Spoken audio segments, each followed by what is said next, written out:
Well, hello, everybody. It's great to have you join us on this fantastic fourth day of Digital Citizenship Week. We are thrilled that we have had this amazing opportunity to speak with some incredible experts in the field all week long on topics related to digital citizenship. And today we are diving into assistive technologies and the impact that digital citizenship and safety all pertain to assistive technologies and making sure that our students get what they need. And so with me today is joining Travis Snyder and Agata Forches. Yes? Yes. Wonderful. And so I will give them an opportunity to introduce themselves. And so with that, without further ado, I am Christina Mattis with the California Department of Education, working on supporting our digital equity and broadband efforts alongside the Closing the Digital Divide initiative by our Superintendent Thurmond, which encompasses educational technology as all things here. And so with that, Travis, can you kick us off and introduce yourself? Who are you? Sure thing, Christina. Yeah, well, I'm Travis, and I'm an assistive technology specialist with San Francisco Unified School District. I'm here on my own behest and with my own opinions that are not reflecting the district's opinions, just to get that out of the way. But Good yeah, disclosure, thank you. yeah, I've worked I've worked as an assistive technologist for about a decade. I started off using as a special education music teacher and creating musical instruments, and then eventually I transitioned into kind of programming something called AAC, or augmentative alternative communication devices, which are devices that people that need means other than their mouths to communicate. And then I started working, with the district, which I've been with for about 9 years. And in between, I'd say notable things have been, I'm on the board of directors for the NICA Project, which is an international accessibility nonprofit that helps teams, whether they be schools or universities, at home and abroad, sort of to implement augmentative alternative communication. And so mentoring speech language pathologists, et cetera. So that's kind of my professional life in a nutshell. Thank you. And thank you for taking the time to be with us today. Appreciate it. Of course. Agata, yes, thank you. And Agata, could you take a few minutes to introduce yourself? Sure. Hi, thank you so much for inviting me. My name is Agata Forechas, and I'm an interdisciplinary researcher and a PhD candidate at Stanford in the computer science department. I My research examines ways in which machine learning or AI models might perpetuate health inequities. So I work within the health policy department as well, and I develop methods for improving those methods and leveraging social theories of health and health policy. I was also involved in Computing in Society, which is an interdisciplinary reading and advocacy group, which we started at Stanford, dedicated to shifting the practice of computer science towards an approach that engages with social impact more directly, and worked with some organizations back in Poland, which is where I'm from, on AI regulation and sort of supporting folks working in the NGO space for AI regulation, get the information about what the technology is or isn't from someone who doesn't have a stake in the game the way that that lobbyists do. Thank you. And thank you for taking the time to be with us today as well. I would like to start us off with the question of what advancements in the positive direction have we seen take place with technologies to support learners, students, to make sure that they have that equitable access to education? Yeah, I can start off with this one. Yeah, I mean, and I really wanted to thank Agata again for joining us. One of the main reasons why because originally you'd approached me about talking, and I was like, I think we totally should. But it's such a new field, and so much of what I have is questions more so than answers. And I thought it was great to have Agata on because she can speak knowledgeably about the thing itself, and whereas we're maybe more of the application. So I just wanted to get that out of the way. But in terms of like how it's being implemented right now in education, and promoting equity, that's the question. Yes, and we can take that in any conversational direction possible, because I think with you, Travis, as Yeah. well, we have many questions. Mhm. And that's why I think it's also great to have Agata here to help speak to the theories and the research side of the work.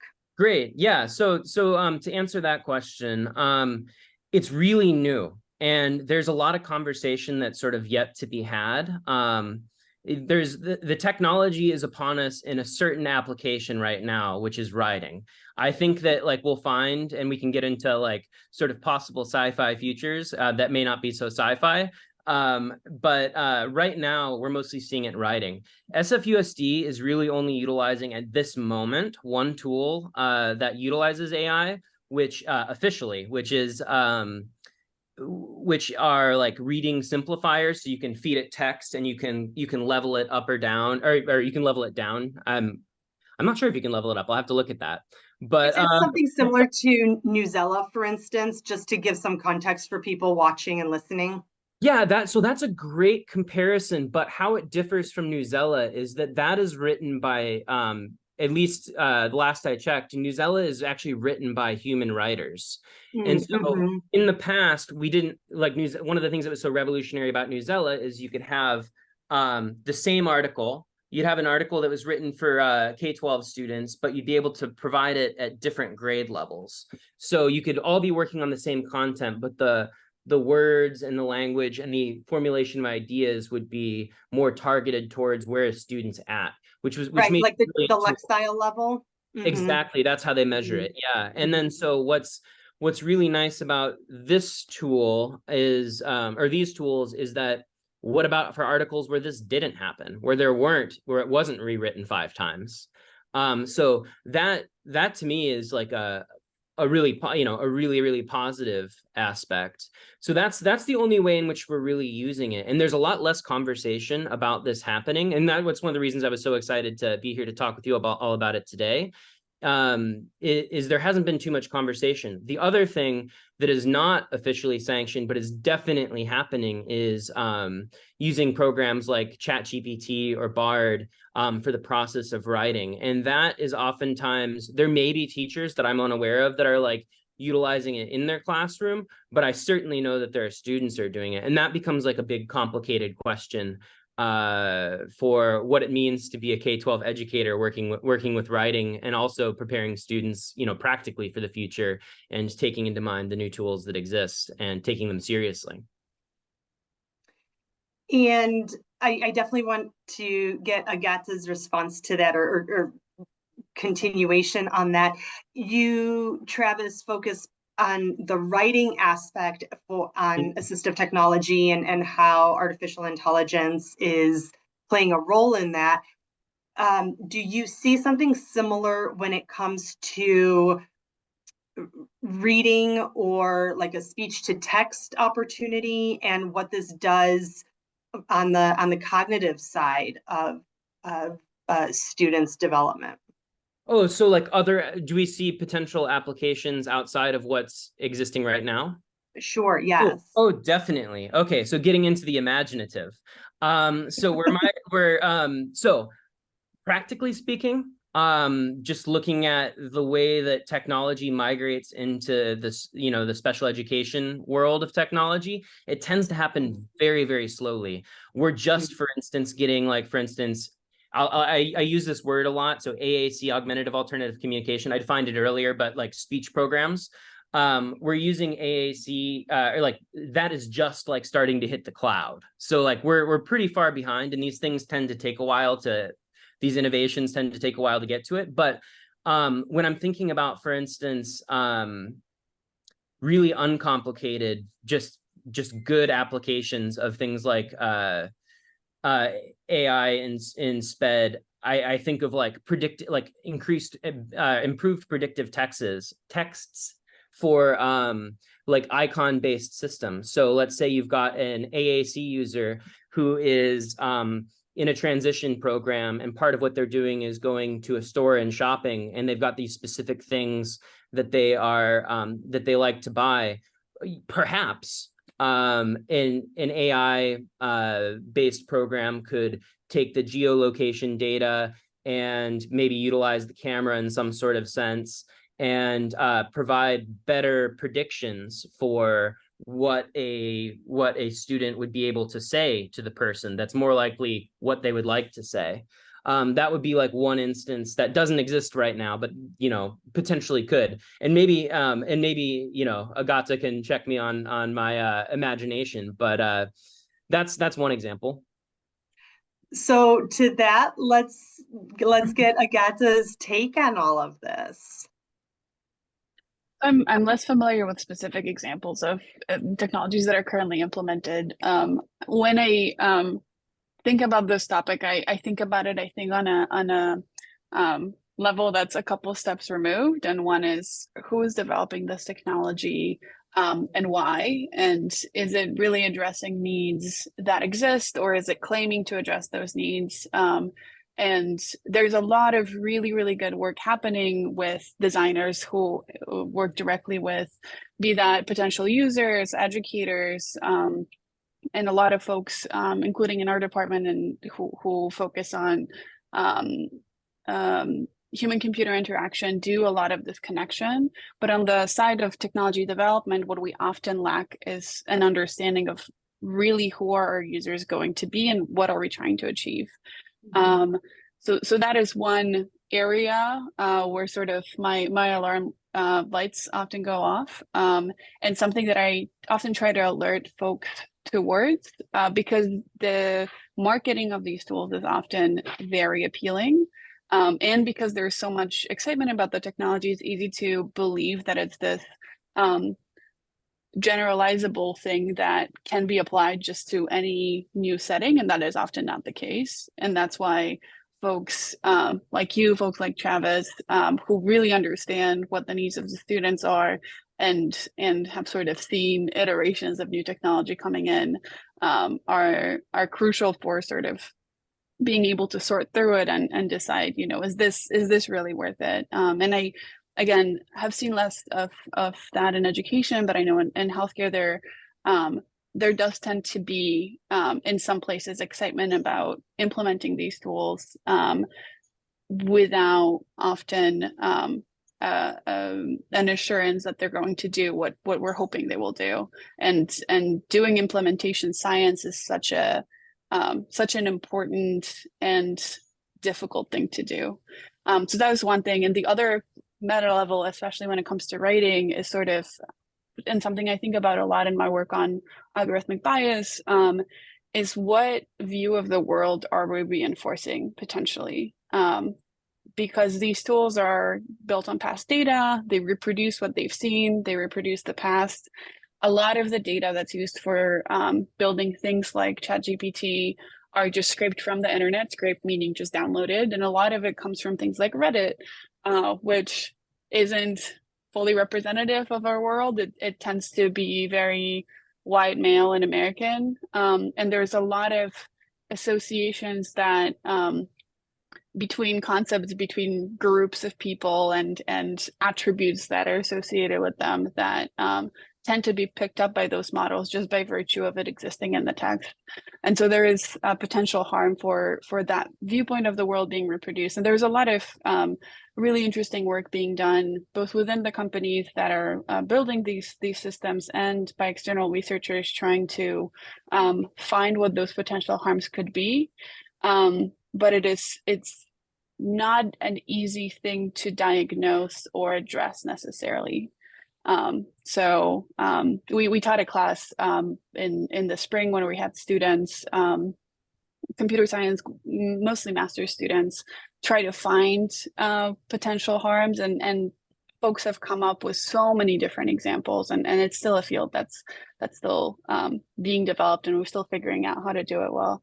So especially when applied to students who are young and who are who have even for whom it can be even more harmful to be exposed to things that are offensive to them. I think that's something to be really careful about. There is so much that I want to follow up on with you right now, Agata. It is, the questions are just circling in my mind. One being the idea of who are the developers actually developing these tools for? Have they actually partnered with the correct representation or a group of people who can advise that is representative of those who are going to be receiving these tools? And thinking about what are you looking to achieve with the development of this tool? So I want to dive into that a bit more and get even Travis's take, what's happening in special education and his field. The other piece that I think is just raised a highlight for me here is this idea of algorithmic bias and the impact, the influence that it has then on, it's like you said, it's using past data that's already been collected. It's not necessarily looking at what this is doing for the future, but then to your point of these algorithmic biases not necessarily being positive when young children or people of a certain age are exposed to it, because that's then maybe not necessarily like age appropriate or cognitively appropriate or needs appropriate. So that's definitely wow, what you just said. Yeah, I also hadn't really thought of the biased aspect and the sort of protection aspect. I wonder if and we can go with Christina's questions first, but I wonder if we can like flesh out together what a problematic instance of its usage would even look like. Because when I think of like, since it seems like we're focusing on like its application in writing, which is the most immediate application I think to focus on, because it's upon us. When I think of like, what does an essay that our students look like? What are they being asked? What are we hoping that they will produce? They do, being a little bit removed, as I don't have a classroom right now, but being a little bit removed, they tend to be things like a lot, if you're maybe in high school, it'll be here's a historical event, what is an opinion, and give me things to back this up. That seems like something that from just my experience, that like even like a ChatGPT 4 is like very capable of doing. Write me an essay about South African apartheid in the style of a ninth grader, and with this perspective, with the perspective of this being the thesis or something like that, seems like something that's very much possible. I mean, I want to stick with the bias question. That question also begs, like, what are we doing as educators if that's the if that's the experience of the student? But let's not go there right now. Let's stay on the bias thing. But anyways, I'm also just very interested in that topic that you brought up, Agata, and haven't thought it out. I mean, and I also imagine that it's not that new. A lot of the issues that are brought up by the introduction of AI tools into like real life situations are sort of issues that have existed before and are exacerbated, or have the potential to be exacerbated. So I would imagine, and correct me, or I'd be curious to know your experience with this, but I would imagine there's a lot of parallels between this and internet access and people drawing information from Wikipedia or forums or other things. I mean, dominant views on history or foreign policy.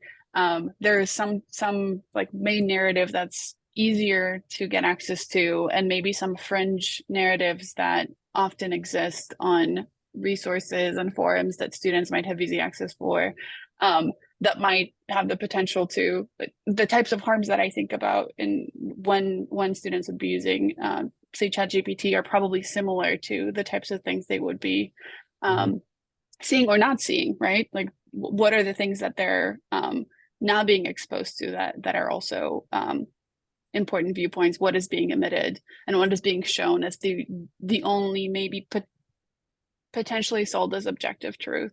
So I don't think those questions are entirely new, but maybe the way they're packaged might make it seem like they're more objective than they really are.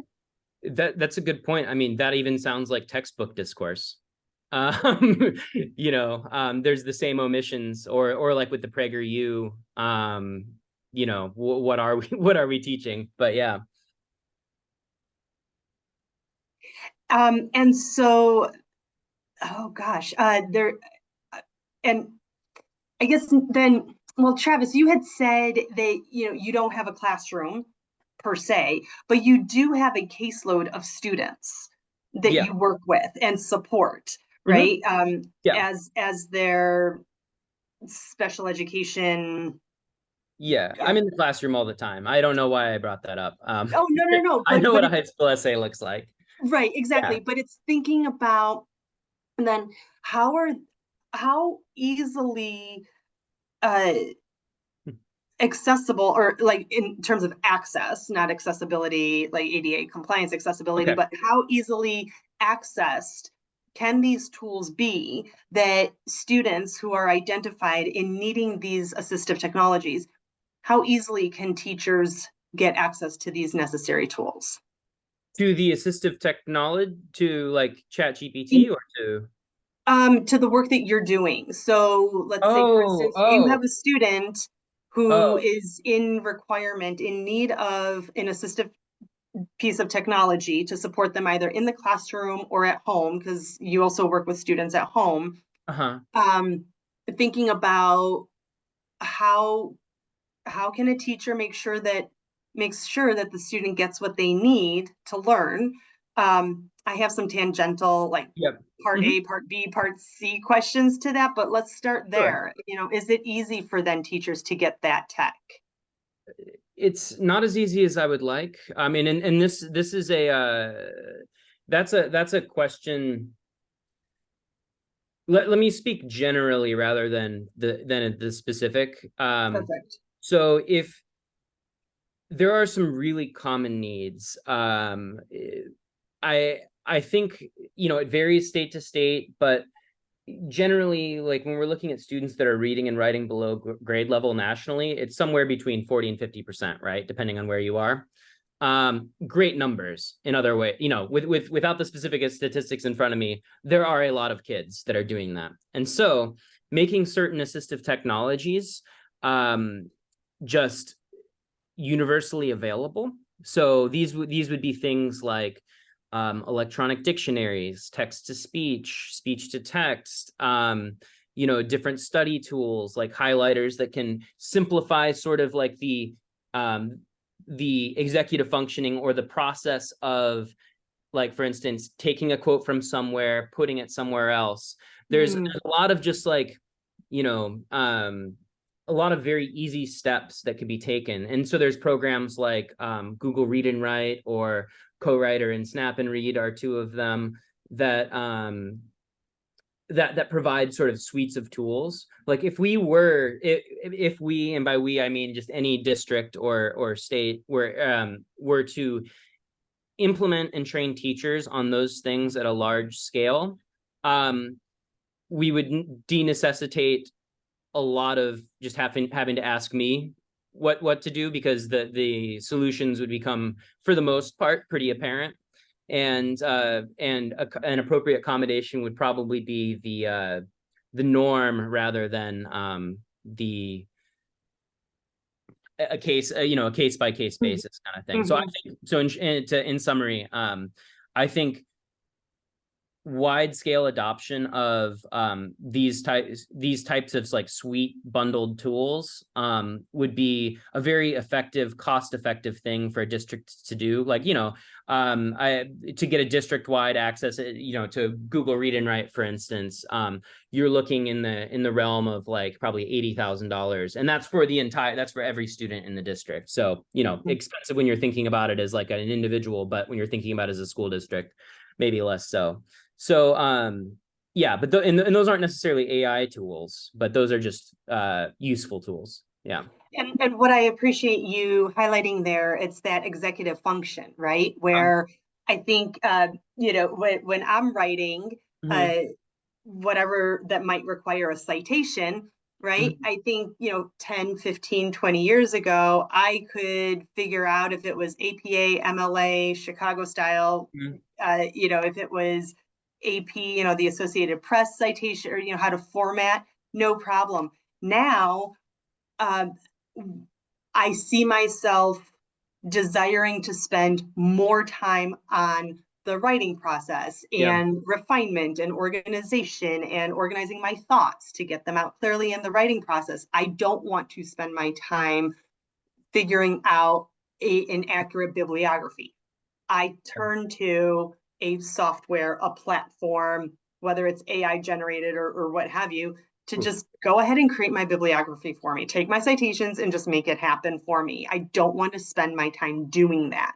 It's not that I can't, I just don't want to put my mental capacity in that space. So to your point of, you know, how can we normalize these tools and not necessarily treat them all as assistive, as, you know, by a case basis, but make them readily available so that students of all abilities can have access to help them then achieve their academic success is, I think, a great mindset to be in. Agatha, Travis. Oh no, I was just saying, well said. And sorry for the facial. There's a car accident right outside my window. So oh my gosh, I hope everything's okay. Well, I'm not checking it out right now, so. Okay. Oh goodness. Oh goodness. Agatha, thoughts, responses, you know, because in thinking about, you know, what we've been chatting about in your line of research, what are your thoughts on this? When I listen to both of you speak, I just think back to sort of an argument that keeps coming up in the like AI ethics world of AI technology is not that, it's different in many ways, because I mean it's there's a definition for what it is and what it isn't, but it's not, the introduction of this technology is not that different from the introduction of any other technology, and the issues that have come up over time of, you know, how much does it cost? Do we need, what does implementation look like? What do students actually need and how do we match that? That doesn't necessarily change. And there is a lot of appeal in maybe making some of that process more streamlined and maybe automatically doing some matching, but that tends to be sort of where a lot of things become a bit more difficult, and maybe some issues could come up. But a lot of these questions are not, again, the same way that the potential harms are not new. The questions of implementation and of matching are also not new. And because the technology is often sold as something revolutionary and life-changing, and in many ways, you know, many of these things do really change the way in which we do some of our day-to-day tasks. I'm not denying that it is influential, but it is not, definitely not always as paradigm shifting as maybe the media coverage and the marketing sells it to be. So much of the expertise that like resides within the spaces that you work in is actually, I would claim, the most important in getting this right. And some communication from folks who, I don't know if you can hear me well, there's some noise. some support from folks who are developing the technology to help explain what it is and isn't is helpful, but we are not the people who should be calling the shots in any way, and we should really be learning from you guys in how to get this right, and you should be the ones making the shots, calling the shots. Yeah, I mean, I kind of wonder if it is actually revolutionary or paradigm shifting in our field. So we have had lots, you know, the history, the history of like the introduction of writing and like the implications of that. You know, we've had gradually over time different technologies introduced, like, you know, speech to text, in order to either spell individual words that you can't spell, you have trouble spelling individual yourself, or to write an entire sentence. You know, we've had spell check to do those things, and throughout, like, I've had such an easy time always accepting, oh, okay, like spelling is a thing that's really challenging for you. You know, you're maybe a person with dyslexia, and that's just like a really tough task for you. To me, it's easy for me to let that go. And pretty much I've been able to go along the road, and maybe it has to do with like the history of when I got involved and how old I was and when I was introduced to it. You know, we had Socrates and Phaedrus, right, talking about how writing was going to kill memory. So like, you know, and not too many people will like take that perspective now. So when we get to something like a ChatGPT-4 or a Bard that can write, what I kind of have viewed or internalized as the core of writing is writing is the process of clarifying ideas. Like, to me, that's been like my personal experience. What I found most valuable about writing is that if I have to take the time to commit something to paper and explain myself, all of the various branches of an idea that I haven't really gotten to explore kind of come out there, because I have to commit something. And there's something about the process that really seems core to our learning and thinking. Now, it's really hard for me to tell. Like, I feel like I need to have the humility to say, like, is this just me being an old man, or is that really core to what we're doing as teachers? And like, I still want to hear a lot more conversation about that, and I'm still like very able to be convinced, but it's, to me, that feels like very core to what we're doing, and that we can have a computer do that thinking for us.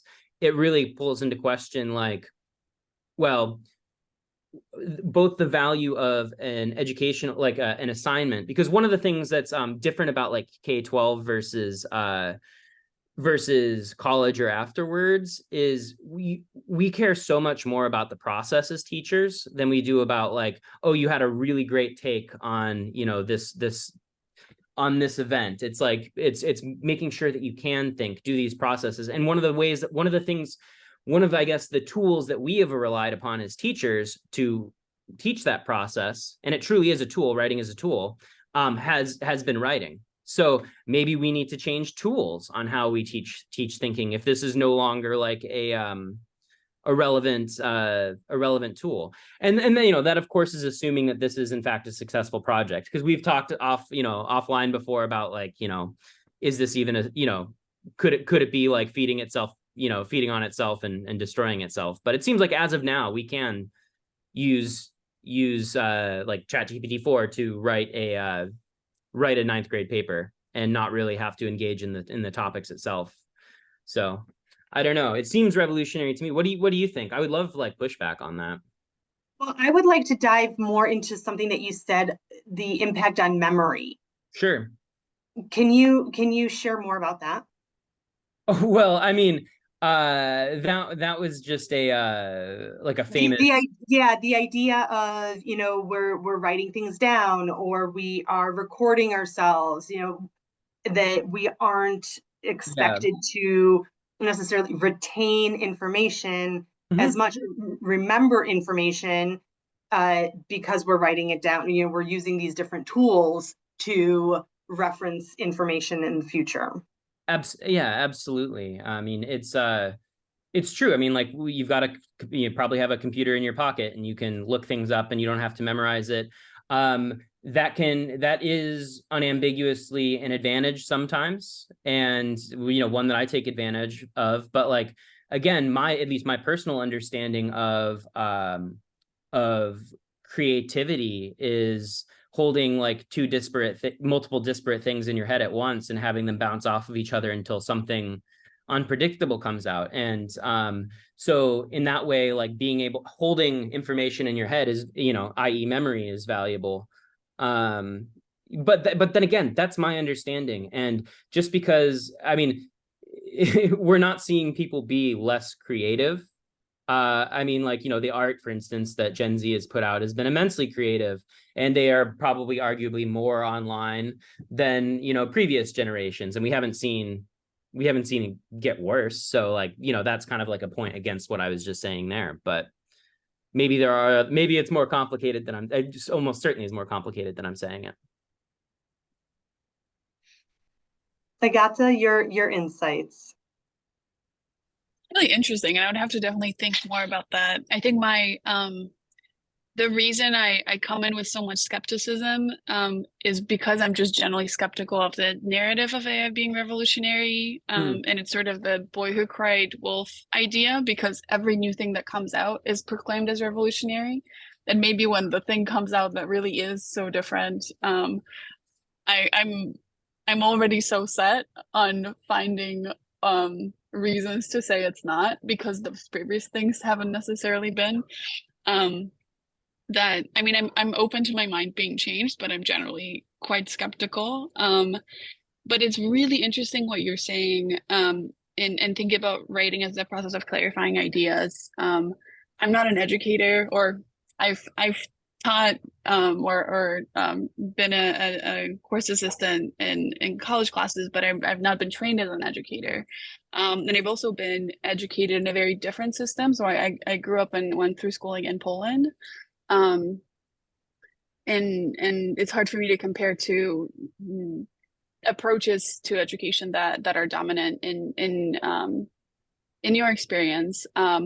But I was thinking, as you were saying, about the role of writing, how I sort of, that's not necessarily what I got out of schooling. What I got out of schooling is writing as a process of summarizing. And of fitting the answer key. So our education system is very standardized, and there's standard exams that happen at the end of high school.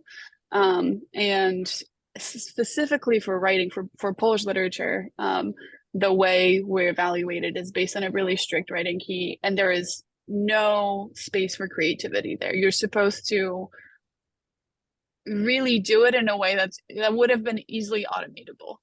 And you're supposed to show knowledge and show your ability to fit a given structure, which is something that you are often expected to do in your job later on. If your job is to write in a space that's not necessarily creative, or about producing new ideas, many people who spend time writing in their jobs really do more of the idea summarization, which requires maybe less of that process happening. And I would imagine, I've heard pieces of that debate within education of is it about developing how you think and who you are as a person versus preparing you for the job market? It seems like those things are relevant as we're having this discussion, because the tools for writing that are generative AI based are really well aligned with this job of summarizing information. Yeah, I mean, that's a really good point. I mean, it's my experience with writing and your experience with writing are not necessarily the same thing. I guess it goes back to what what I had kind of posited about perhaps writing as a technology is not what we need to rely upon as teachers in order to teach that kind of clarification ideas, or maybe in some cases it has not been relied upon as the technology to teach those kind of things. And so I'm curious, like, I don't know the answer to this, but I wonder what else. I mean, assuming taking as a presupposition that is a priority, it is to me, but yeah, interesting. Very. And I know that we can continue talking and continue positing and raising our curiosities and our wonders. And what I have found so valuable in our conversation today is hearing the theory with the practice, raising that the differences of globally in how instruction is presented and the expectations and the role of technology that it plays and how it impacts us then going forward with creativity and development. And so with that, and I would like to close us out with any final thoughts. I know we don't have necessarily answers, but what we've been able to do is just further surface our wonderings as educators in some respect, right? And so, Travis, final thoughts just to close us out for now. Yeah, I Even mean, if it's a question. yeah, no, my final thoughts are, yeah, this is, at this point, it's so philosophical for me, and like it's something that I would love to see talked about more, because it is something that we're having to essentially develop a position on. It's happening, and I'm curious to see whether the project is like as successful as some of the people that are hyping it up are, or if it's maybe not as revolutionary as those people are saying. I'm really excited. I am really excited to see hopefully it get integrated into special education technology, particularly because there's so much less effort in terms of like man hours and money to develop this technology, that I have a feeling that were people to spend time on it, we could see a lot of really profound innovations. I mean, I think we're going to see it in writing too, because like as of right now, the one crucial piece of the writing process that there isn't like a really great accommodation for, other than like what's been done in the past, is developing the ideas. So, in those situations, you'd be looking at sentence starters, you'd be looking at, graphic organizers, etc. And so the ability to have perhaps a digital partner that can help you do that is truly exciting. I mean, so it's a big wild world, and I have a lot more questions than answers. And if somebody would like to reach out to you, Travis, to learn more, where might they be able to find you? They would be able to find me at so it's, I'll say it first and then I'll spell it. Sure. So it's travis.snyder@nikaproject.org. So it's travis.snyder@nikaproject.org, nikaproject.org. Wonderful. Thank you. And Agatha, final thoughts, and also where could somebody reach you should they want to connect with you? Again, thanks so much for including me in this conversation. It was so interesting, and I often feel like conversations can be so siloed about these topics that are so new and hot and exciting and popular. But even within academic subfields, we can have completely different conversations, because not a lot of people are as embedded in multiple communities to be bringing perspectives back and forth, and also in communities of practitioners. And discourse can feel so circular sometimes, because the same issues are brought up without necessarily good answers, because maybe there aren't answers, but the set of perspectives is necessarily limited. And we can learn so much from each other, but it takes time and patience to go beyond the very immediate reactions that each of us might have to new technology, new ideas. And so it takes initiatives like this and conversations like this for perspectives and ideas to really flow. So thank you so much for organizing. I learned so much today. Me Thank too. you. Thank you. Yeah, thank And you. yes. And Agatha, where can somebody reach you should they want to connect with you? So my academic email is agataf@stanford.edu. That's Agatha, AGATAF @stanford.edu. Perfect. Thank you. Thank you both again for taking the time to be with us today. And also to Agatha's point, we are de-isolating our conversations and bringing in varying perspectives, which is critical when it comes to these particular topics that impact education and our students. Thank you so much for being here. And Travis, close another thought. Oh no, I was just saying thank you, but just Thank you. opening my mouth to say it. Yeah. Wonderful. Well, thank you. Have a great rest of your day, great rest of your week. And to everybody watching and listening, thank you for joining us and looking forward to future conversations. Have a great day, everybody. Thanks, you too. Thanks. Bye-bye.